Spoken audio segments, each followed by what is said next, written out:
Hello friends, मैं हरिन प्रताप सिंह आप सभी लोग का अपने इस एजुकेशन चैनल पर स्वागत करता हूं। फ्रेंड्स, आज हम लोग जो है कक्षा 9 के गणित विषय का अध्ययन करेंगे और इस गणित विषय में हम लोग संख्या पद्धति के प्रश्नावली 1.2 को स्टडी करेंगे। और यह जो है ये वीडियो जो श्रृंखला है यह भाग 3 है।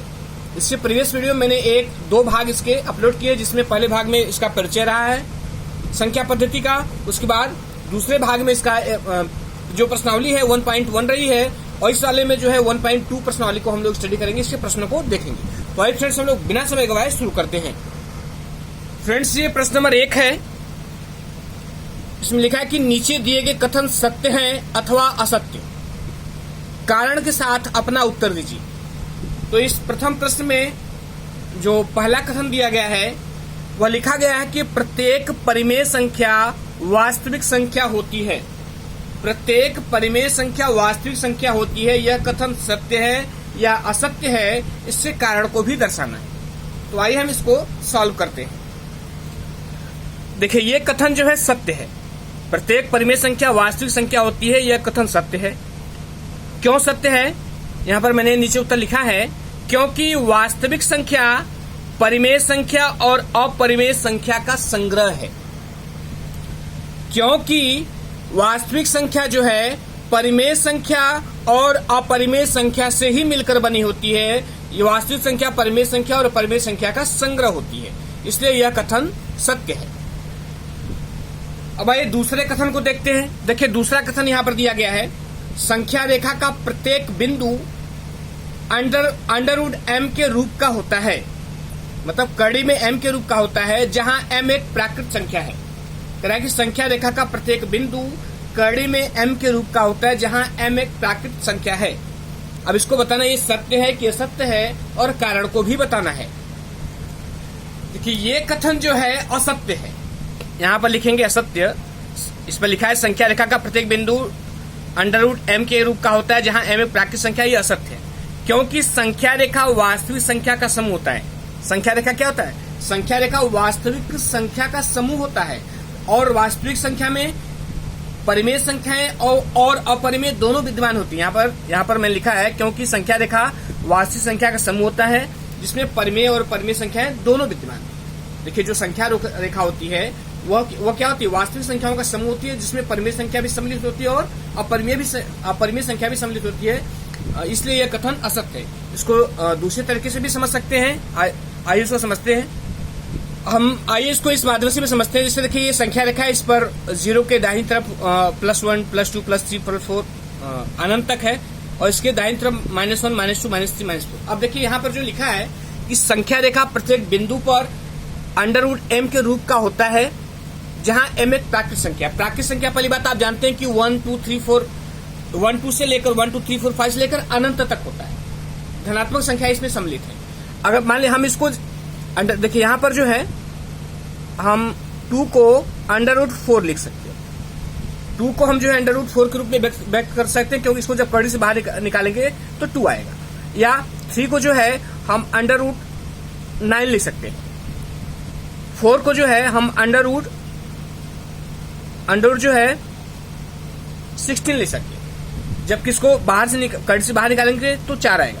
हम यह तो दर्शा सकते हैं, लेकिन इसमें क्या करना है? संख्या रेखा का प्रत्येक बिंदु अंडर रूट m के रूप का होता है। कहा इधर तो है 1 2 3 4 5, लेकिन संख्या रेखा पर ये संख्याएं भी तो सम्मिलित होती है, -1 -2 -3 -4 -5, ये संख्याएं भी तो सम्मिलित होती है। तो ये कथन गलत है, ये कथन गलत है। अब आशा करता हूं कि समझ में आ गया होगा। देखिए, तीसरा कथन है, प्रत्येक वास्तविक संख्या एक अपरिमेय संख्या होती है। कह रहा है कि प्रत्येक वास्तविक संख्या एक अपरिमेय संख्या होती है। यह कथन सत्य है कि असत्य है और क्यों है? यदि सत्य है तो क्यों है और असत्य है तो क्यों है? देखिए, यह कथन जो है असत्य है।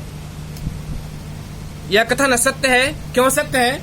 क्योंकि वास्तविक संख्या परिमेय और अपरिमेय संख्या का संग्रह है। अतः वास्तविक संख्या परिमेय और अपरिमेय कुछ भी हो सकती है। देखिए, कथन में कह रहा है कि प्रत्येक वास्तविक संख्या एक अपरिमेय संख्या होती है, जबकि यह कथन गलत है, क्योंकि वास्तविक संख्या जो होती है परिमेय और अपरिमेय का संग्रह होती है। इसलिए यह कथन गलत है, क्योंकि वास्तविक संख्या परिमेय भी हो सकती है और अपरिमेय भी हो सकती है। देखिए प्रश्न नंबर 2 है, पूछ रहा है इसमें कि क्या सभी धनात्मक पूर्णांक के वर्गमूल अपरिमेय होते हैं? यदि नहीं तो ऐसी संख्या के वर्गमूल का उदाहरण दीजिए जो एक परिमेय संख्या है। इससे पूछ रहा है, कह रहा है इसमें कि क्या सभी धनात्मक पूर्णांक के वर्गमूल अपरिमेय होते हैं? यदि नहीं तो ऐसी संख्या के वर्गमूल का उदाहरण दीजिए जो एक परिमेय संख्या है। तो आइए इसका उत्तर जानते हैं। देखिए इसका उत्तर जो होगा वो नहीं होगा, लिखा है उत्तर नहीं होगा, क्योंकि सभी धनात्मक के वर्गमूल अपरिमेय नहीं होते, क्योंकि सभी धनात्मक के वर्गमूल जो है अपरिमेय नहीं होते। और इसी में जो दूसरा कथन दिया है यदि नहीं करा है, अभी इसका उत्तर क्या है कि नहीं, ये सही नहीं है, सभी धनात्मक पूर्णांक के वर्गमूल अपरिमेय नहीं होते। कह रहा है यदि नहीं तो ऐसी संख्या के वर्गमूल का उदाहरण दीजिए जो एक परिमेय संख्या है। अब इस दूसरे कथन का उत्तर नीचे है कि माना कि 16 कोई धनात्मक पूर्णांक है, 16 जो है कोई धनात्मक पूर्णांक है, तो इसका वर्गमूल क्या होगा? 4 होगा। यहाँ आप 9 भी ले सकते हैं, 25 भी ले सकते हैं। 9 का वर्गमूल क्या होगा? 3 होगा। 25 का 5 होगा। तो वही कह रहे हैं कि माना कि 16 कोई धनात्मक पूर्णांक है तो इसका वर्गमूल 4 होगा, जो एक परिमेय संख्या है। 4 क्या है? एक परिमेय संख्या है। कैसे? क्योंकि उसे 4/1 4/1 बराबर p/q के रूप में लिखा जा सकता है। 4 एक परिमेय संख्या है क्योंकि इसको जो है 4/1 के रूप में लिखा जा सकता है। अब 4/1 क्या है? एक परिमेय संख्या, क्योंकि वह कोई भी संख्या जिसे हम p/q के रूप में दर्शा सकते हैं और जहां q का मान 0 न हो तो वह एक परिमेय संख्या है। तो 4/1 एक परिमेय संख्या है। अब आशा करता हूं समझ में आया होगा। फ्रेंड्स क्वेश्चन नंबर 3 है, इसमें कह रहा है कि दिखाइए कि संख्या रेखा पर √5 को किस प्रकार निरूपित किया जा सकता है। कह रहा है इसमें कि दिखाइए कि संख्या रेखा पर √5 को किस प्रकार निरूपित किया जा सकता है। तो फ्रेंड्स इसके उत्तर के लिए हम लोगों को जो है पाइथागोरस प्रमेय पर चलना पड़ेगा।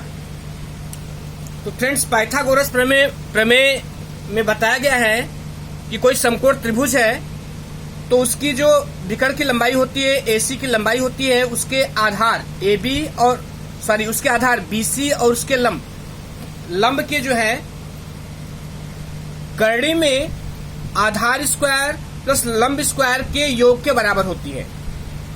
देखिए पाइथागोरस प्रमेय में बताया था कि AC बराबर, मतलब जो विकर्ण की लंबाई है AC बराबर कितना क्या होगा?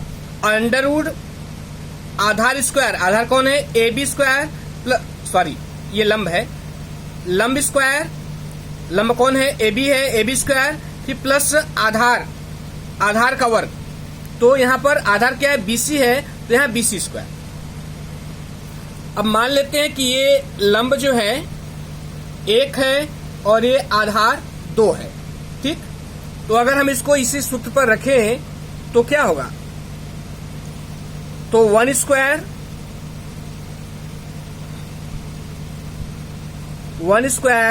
Plus 2 square, 1 square plus 2 square कितना हो जाएगा? 1 का 1 ही रहेगा और 2 स्क्वायर का 4 हो जाएगा। तो कितना हो जाएगा? तो ये हो जाएगा √5, ठीक। तो ये हो जाएगा √5। हम यहां पे लिखेंगे √5। तो AC की लंबाई कितनी होगी? √5। अब आइए इसको हम जो है इसको संख्या रेखा पर निरूपित करते हैं कि हम यहाँ एक संख्या रेखा को दर्शाने के लिए एक लाइन खींच लेंगे और 1-1 सेंटीमीटर पर जो है हम 1 2 3 4 1-1 सेंटीमीटर निशान लगा देंगे इधर, मतलब इसको दर्शा देंगे। 0 के दाईं तरफ +1 +2 +3 +4 +5 इधर, और 0 के बाईं तरफ जो है -1 -2 -3 -4 इस तरह। अब हम √5 को इस पर निरूपित करने का प्रयास करेंगे। तो देखिए जैसा कि मैंने बताया था उसमें हमने आधार जो है 2 सेंटीमीटर लिया था, 2 सेंटीमीटर आधार लिया था। तो यहां से जो है ये आधार 2 सेंटीमीटर हमने ले लिया। अब उसमें क्या था? उसका लंब जो है 1 सेंटीमीटर था, तो 1 सेंटीमीटर का लंब हो गया। अब जो है हम इसको मिला दें। तो हमने वहां पर ये 2 सेंटीमीटर था, 1 सेंटीमीटर, तो इसका जो कड़ी जो ये बिकड़ आया था, ये कितना आया था? ये 5 आया था। हमने उसका नाम रखा था ए, बी और सी हमने नाम रखा था। तो जो एसी का जो माप था वो √5 आया था। चूंकि लेकिन हमने यहाँ पर दर्शा दिया, लेकिन ये संख्या रेखा पर नहीं है। तो इसके लिए हम क्या करेंगे? संख्या रेखा आप कैसे प्रदर्शित करेंगे? तो फ्रेंड्स, संख्या रेखा प्रदर्शित करने के लिए हम क्या करेंगे कि इसका जो बिकड़ की लंबाई है हम उसकी माप ले लेंगे यहाँ तक। ठीक है, यहाँ देखिए, यहाँ तक हम जो है उसकी माप ले लेंगे। देखिए ऐसे बिकड़ के बराबर हम माप कर लेंगे और उसके बाद यहीं से जो है ये घुमाकर हम ऐसे जो है यहाँ पर चाप लगा देंगे। देखिए जब हमने यहाँ से ऐसे चाप लगाया तो ये यहाँ पर इसको कट करता है संख्या रेखा को। तो अब यही जो है, अब ये जो है √5 इस पर निरूपित हो गया। यहाँ पर ये जो आ रहा है यही √5 है, ये संख्या रेखा पर निरूपित हो गया। तो फ्रेंड्स ये जो है 1.2 कंप्लीट हुआ। इससे सारे जितने भी क्वेश्चन थे मैंने आपको समझाने की कोशिश की। मैंने पूरा प्रयास किया आपको समझाने का और आशा करता हूँ कि आपको समझ में आया होगा। और फ्रेंड्स यदि अच्छा लगा हो तो लाइक, सब्सक्राइब और शेयर करिए फ्रेंड्स, और अपने कमेंट जरूर दीजिएगा।